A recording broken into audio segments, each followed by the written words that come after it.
What is a strong reinforcer that they can only get for potty? A kid should be rewarded for the process. Will make it easier for them just to relax. You need to have the proper tools. Child needs to be able to sit in the toilet seat comfortable. A child needs to have their feet on the ground to be able to stabilize.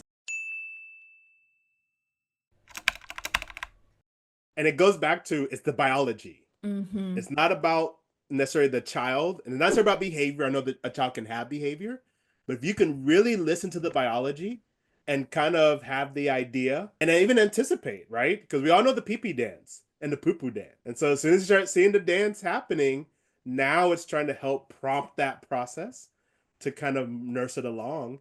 And it'll take some time, and there's not a, it can have some road bumps, but I think that really helps to smooth it out. Because once you keep doing the process, once it clicks for your child, you don't have to teach every step anymore. They know the steps of the process. Now it's this realization of, oh, I need to start here at the beginning of the process, not halfway through. That's what the only thing that you're trying to change and get that onboarded. I've also heard parents talking about their potty training experience, and some of them are saying like, well, yeah, the ABA clinic has done some potty training, but was just so aversive, the overcorrection procedure, the sort of like, okay, there is a behavior, but that just put the behavior on extinction, just continue having that child go through that routine. And then they do not have success for a couple months or even longer, and then the potty training is on hold. It create a really bad experience for both kids and parents. If you happen to be going to any place that's doing potty training, no matter what therapy model. Now, I'm a former therapy provider, so this is, coming from that standpoint. A lot of providers start potty training way too soon. They don't have good reinforcers that the kid likes to work with.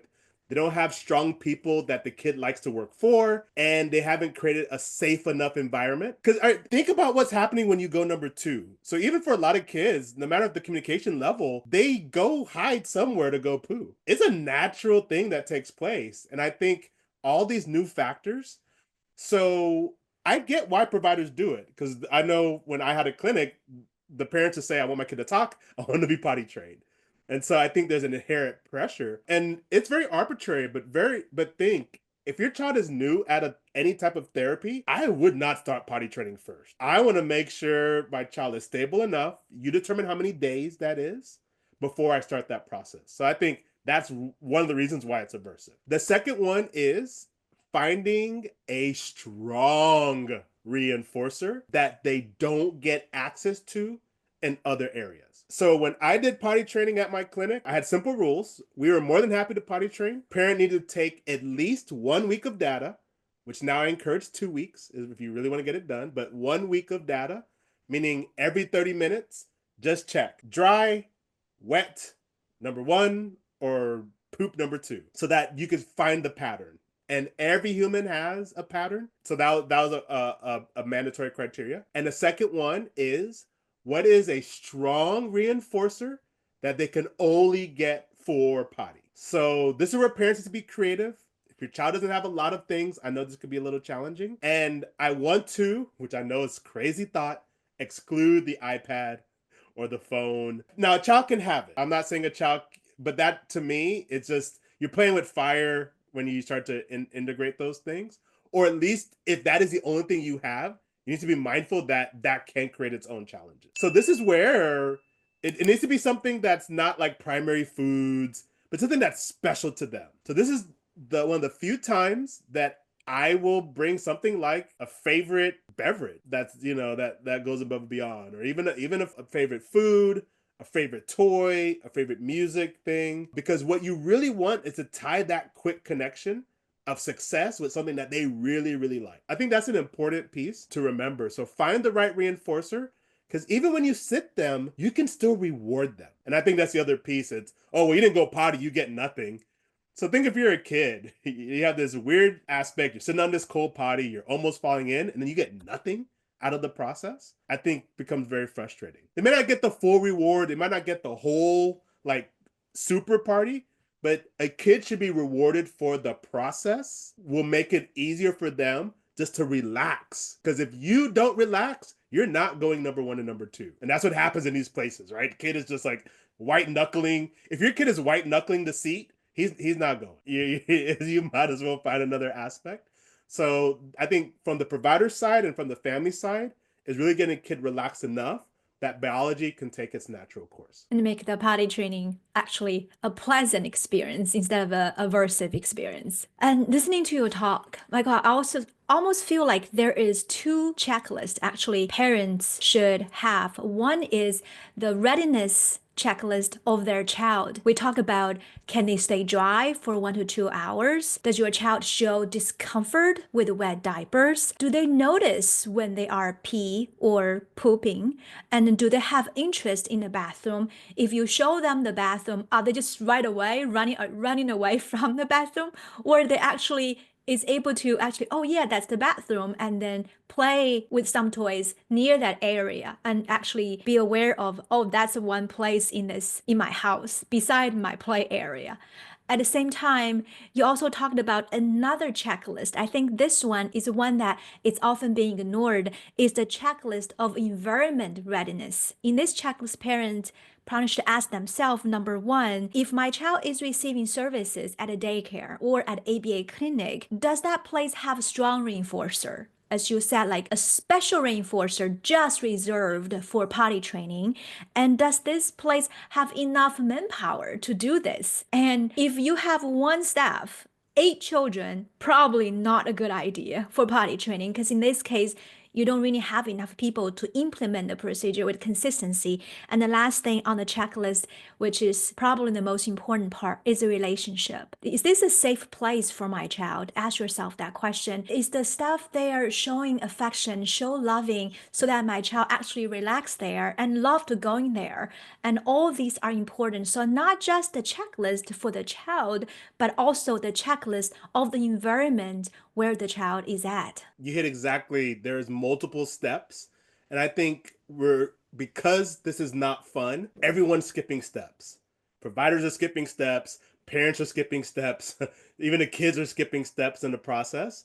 And that's what's making it fun for nobody. And so spend more time planning and making sure you have the steps in place, I think makes it a lot more successful. And I want to add there to that checklist, you need to have the proper tools. And one of the most important, there's two important tools. One is your child needs to be able to sit in the toilet seat comfortable without having to hold themselves. So you do need to get a potty seat if it's a regular toilet, or you need to get a smaller one.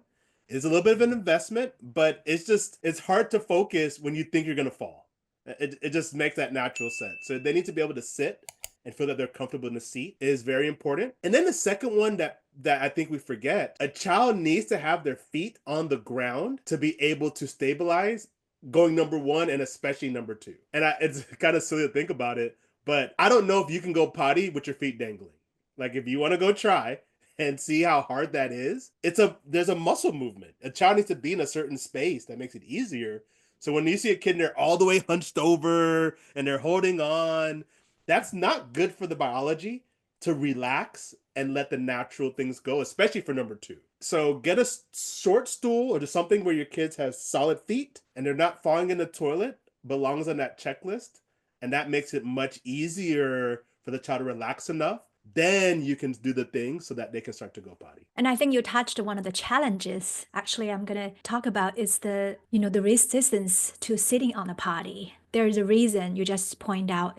The body almost like it's in a very awkward position when a child goes to potty. And another challenge I often hear parents saying is, really, my child just doesn't really want to be put in anything other than diaper. Underwear, no, there's no way. We're having like big battle just to take off that diaper. And so there's so much resistance from the child. Part of it is the rigid routine. And we know that a lot of kids on the spectrum just need that routine, need the same routine every day, the diaper, the same cup to drink from.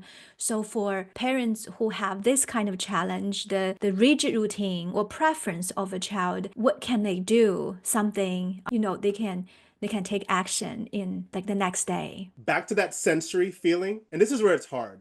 Is this a behavior issue or is this a sensory issue on why they want to move away from the diaper. And sometimes it's hard to know. I always start with sensory first. I always make the assumption that it's the biology that I need to make adjustments before I ever think about the behavior that can happen with. So that's maybe experimenting with different types. Now, we do know we need to transition to the underwear. So I think being very creative with how that works, I think is that first step. So account for sensory first. The other one, which goes back to touching on math. We talked about biology, let's talk about the math piece. The reason why it is crucial that you take at least 1 week of data, but preferably 2, is that you need to see the pattern on when your child goes number 1 and number 2. Let's talk about number 1 because that's much easier, because that's a much more consistent pattern. So I like to give my child, the child that I'm potty training, the same amount of liquids during the day. So meaning I need to give them access to liquids. So that's another thing, is the kids are not getting enough liquids so that they're able to potty successfully. And, you need input to get output. So I encourage, get like a big container. Now, you don't want to you don't want a kid drinking too much water. You want to be mindful, but your kid should be drinking pretty regularly. Thanks for watching. Are you ready for support? Look in the description below to book a free consultation call. We also have free downloadables from Parent Empowerment Coaching and our quest to help parents fight for 15 minutes. Stay empowered, stay informed. We'll talk again soon.